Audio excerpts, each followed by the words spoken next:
and welcome to the December 2013 edition of the Using Technology in Physical Education podcast. In this edition, we will examine how to use the swivel device and review 3 fitness devices, including the FitStep, Move Band, and the Sketcher Activity Monitor. Before we get started, I just want to remind you that we now have available our PK High School Standards-Based Physical Education curriculum, including lessons that are aligned to the national standards, the Physical Education Curriculum Analysis Tool, and the state standards. It also includes task cards, posters, assessments, and an electronic portfolio, which results in a standards-based report card. The complete package is available at our shop website, shop.pesoftware.com. This version also specifically aligns with all of the California standards. We are currently going through our unit and grade level standards, looking for alignment to the new national outcomes for physical education, which are by grade level. If our curriculum is not a match, then grade level by grade level we are replacing or adding unit or grade level standards to ensure complete coverage of the national outcomes. Additionally, we are going through our portfolios to ensure that there is an assessment with rubrics by grade level for each and every national outcome. We have information on our demo page regarding our complete curriculum. Additionally, we will be adding a video specifically on the portfolio so that you can see how it works. Now, let's take a look at the device known as the swivel. For those of you that would like to make video presentations for your students, either because they were absent and it's an opportunity for them to see the information they missed, or if you're beginning to create materials as reviews that they can take home for hybrid instruction, for blended instruction, for flipped instruction, or for online instruction, the swivel is an ideal tool. What you're able to do is it actually has 2 parts, one that you carry with you and one that holds your camera or specifically your iPhone. Then, as you are presenting or giving a lecture or giving information to your students, the swivel moves so that it follows you. So you could create a presentation that you are doing live, but simultaneously record it, and then the students again can review it or kids can use it if they have been absent. This is the piece used to control the swivel. The presenter holds or wears this remote. It also includes a string so that it can be worn around the neck, and it also includes a clip so that it can be clipped to a waistband or a pocket. This piece connects to and holds the iPhone or iPod. Notice I didn't say iPad. Notice also that the connection on the swivel goes with the older iPhones or iPods. It's much wider than the newer connector. Therefore, for newer devices, you're going to need to purchase an adapter. The adapter is attached to the swivel and to the phone, and then the phone is slipped into the swivel. The swivel can be placed on a level surface or it can be attached to a tripod. The directions for setting up the device calls for adjusting the swivel. Specific directions are included before using. Swivel 2 that works with the iPad as well as additional cameras and devices will be available in early 2014. The first of the 3 fitness devices that we will review is the Sketcher Go Walk Activity Monitor. The monitor consists of 2 parts. The first is the black band seen here on the bottom side of the screen that goes around the wrist. The band is very plain with 1 small light and 1 button on the top, and two prongs underneath that fit into the computer interface. It's seen here on the left side of the screen.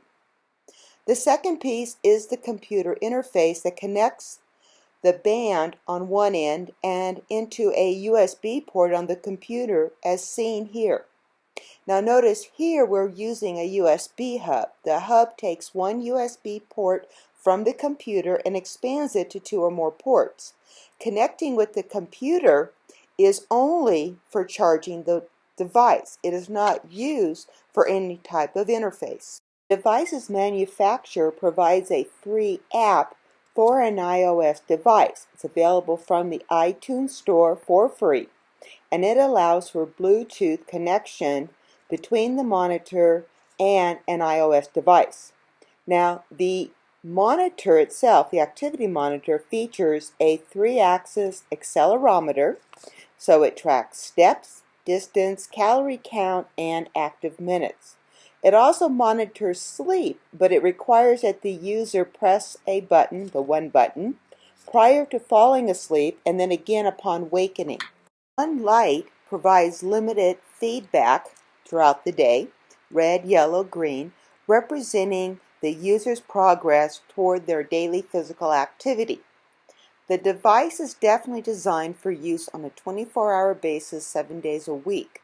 Therefore, it would only be beneficial in physical education if you could afford one for every student and every student had access to an iOS device. Now, an Android interface will be available in 2014.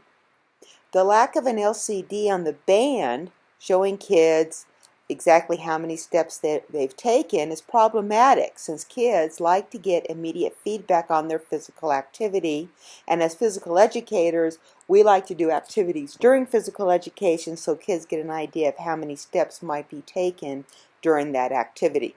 Therefore, this device does not seem well suited for physical education. The device is the Gopher FitStep Pro.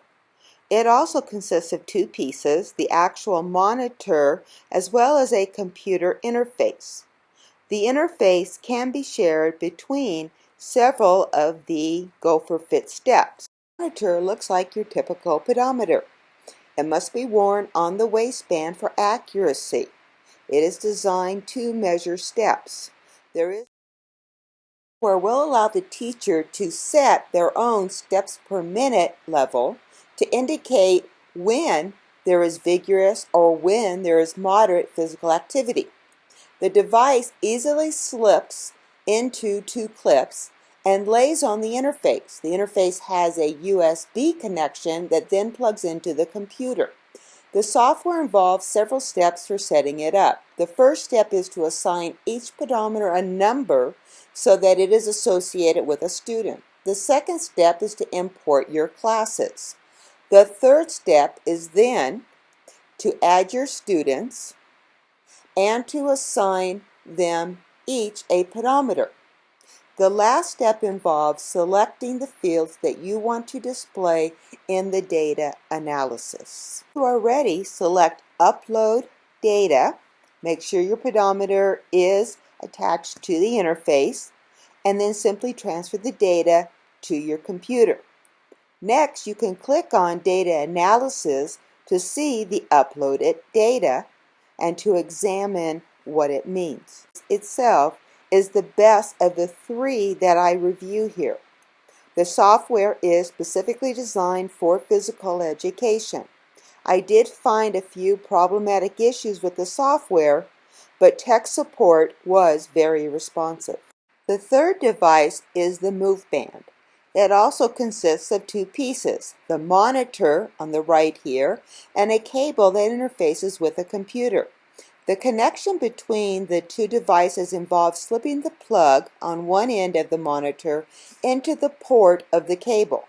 The other end of the cable is a USB connector, which can be inserted into an adapter, seen here, purchased separately for charging, or into a computer for charging and, for this device, transferring data. Step directions are provided for connecting the fitness monitor to your computer, installing software, registering the device, using the device, and then connecting to a web-based app.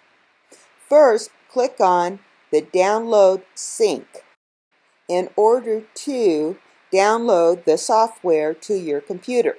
The software must then be installed according to the directions provided. For example, here with the Macintosh computer, the software is simply dragged into the Applications folder. After starting the software, you will be asked to register your device and be provided with directions for using your device. Take the device, put it in your pocket, and wear it during your daily activity. Then connect it to the computer. I should say then reconnect it to the computer. Now take a look at the status area of your computer for the letter M. Here it is grayed out, so click on it and click on Open Dashboard after Sync. Notice that the M turns green and you will see the word syncing when the device and the computer are syncing. Once it has synced, the web app will open and you will see the data, including steps, moves, which are defined by the manufacturer, as distance. The device does have an LCD panel that shows data, which, in my opinion, puts it a step above the Sketcher device. However, the device is designed for a one-person use, which makes it only viable for physical education if one device can be purchased for each student.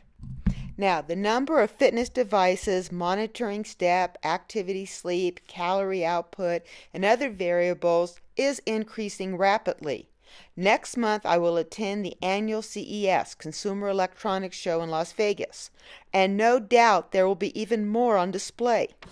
Important to remember that whenever you purchase a fitness device, you should ask for the validity statistics. Is it 100% accurate? Is it 98% accurate? After all, what is the purpose of the device? It is important that it is accurate, and oftentimes manufacturers are reluctant to share that information. So, be persistent. Well, that's it for this month. Next month, we will be taking a look at how to set up a PlayStation 4 as well as an Xbox One, and again, specific information, detailed information on how to use our electronic portfolios that have been designed by grade level. Until next time, keep doing good things for kids.